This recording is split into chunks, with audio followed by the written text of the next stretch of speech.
Let's talk about how to reduce your heart scan score. First of all, is that even possible? Yes, it is very possible. I've done it many times. I've helped people reduce their heart scan scores, for instance, from a high score of like 900 down to 300 or 400. It's not that difficult. The conventional answer is that you cannot do that. And the reason why a lot of my colleagues say that is because what they're saying is there's no drug that does that. There's no procedure that does that. What they don't recognize is that there are non-drug, non-procedural tools that you can draw from, that you can get on your own and reduce your heart scan score in the majority of people. First of all, what is a heart scan score? Well, it's a coronary calcium score. That is, it's a scan of your heart obtained by a very rapid CAT scan device, and it quantifies, it measures how much calcium you have in your arteries, because calcium occupies about 20% of plaque volume, of atherosclerotic plaque volume. So if you have 20 cubic millimeters of calcium, you have about 100 cubic millimeters of total plaque volume. What it doesn't tell you is percent blockage. People often ask, what percent blockage do I have? Well, a heart scan doesn't give that kind of information. And remember, these are mostly people who have no symptoms of heart disease and thereby typically do not have blockages, that is, blockages that impede blood flow, coronary blood flow. So it's like quantifying the rust in a pipe. If I had a foot-long length of pipe, a heart catheterization where I inject dye would say something like, there's rust in the center of the pipe and it impedes 20% of flow. That's what a heart catheterization would tell you, something like that. A heart scan would tell you something like this. In this 1 foot segment of pipe, there are 298.2 cubic millimeters of rust. Okay? That's the kind of information a heart scan yields, but not in pipes, of course, in your coronary arteries. And it's a wonderful tool, very easy, inexpensive tool to track whether there's plaque growth. Well, if you do nothing, your heart scan score increases on average about 25 to 30% per year. It's horrifying how fast that score will go up. So a score of 100 will be 130, 180, and on. It goes up very quickly if you don't do anything.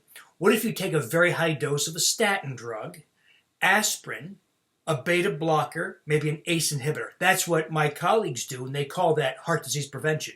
It has virtually no impact. That's a fact. We helped publish those data many years ago. You put people on the conventional answer, and heart scan scores are hardly touched at all. They still continue to progress at about 25% per year. So about 20 years ago, I started from scratch. We were scanning all these people and had to devise new means of putting a stop to these scores. And it led to a very simple menu of strategies. But they're not drugs, and they're not procedures. The first strategy is the diet that I've articulated in the Wheat Belly books and now the Undoctored book. And that is absolute elimination of all grains and sugars. Grains, of course, wheat, rye, barley, millet, corn, oats, triticale, sorghum, etc. All grains, all seeds of grasses, and all sugars. Why is that? Well, because the most common abnormality that leads to having a positive heart scan score and heart attacks is an excess of small LDL particles. Not high LDL cholesterol, not high cholesterol. That's what I call the kindergarten version. The real measure is something you obtain through testing called lipoprotein analysis or advanced lipoprotein analysis, such as NMR, the liposcience lab method. That's what I did for many years. And it quantifies how many small LDL particles you have. There's only two common components of diet that cause formation of small LDL particles: grains and sugars. So take grains and sugars out of the diet and measures of small LDL plummet. A very typical experience would be 2,000 nanomoles per liter, a particle count per volume, at the start, and 0 within a few weeks to months after taking all grains and sugars out of that, or other very low number. In other words, it's not just a slight improvement, it's a dramatic improvement, often obliteration, absolute elimination of expression of small LDL particles. And that's a huge advantage. Small LDL particles last much longer in the bloodstream. They're much more adherent to arterial tissue. They're much more inflammatory. They only come from consumption of grains and sugars. Now, other benefits come from elimination of grains and sugars. Loss of visceral fat, because visceral fat's inflammatory. So inflammatory markers drop like crazy.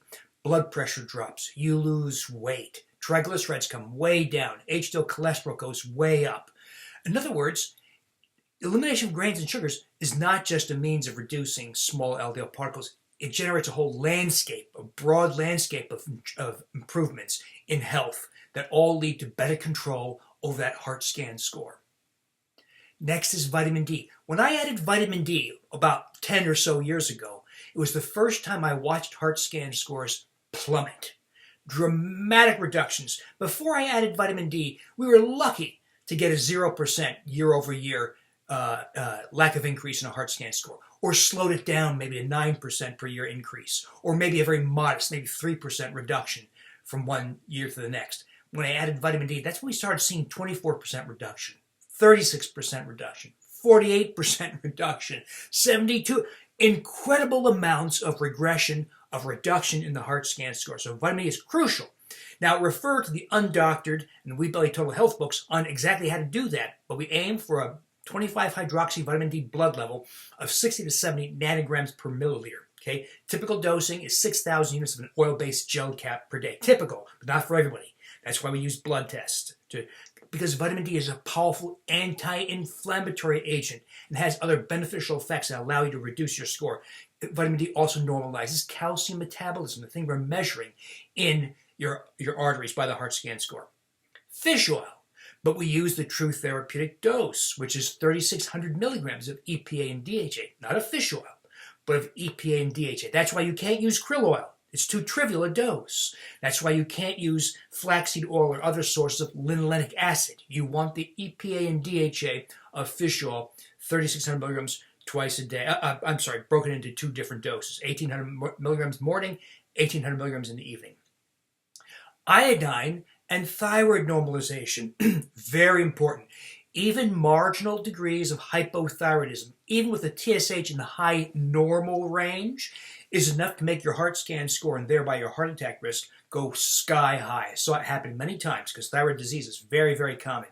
So we start with iodine, 400 to 500 micrograms per day, and we get ideal thyroid measures. How to identify and recognize ideal thyroid function you'll find discussed in the Undoctored and Wheat Belly books. But you want ideal thyroid status, not okay, not acceptable, not your doctor saying, oh, I think your TSH is okay. Don't accept that. You want ideal thyroid function, including a normal or ideal free T3 thyroid hormone.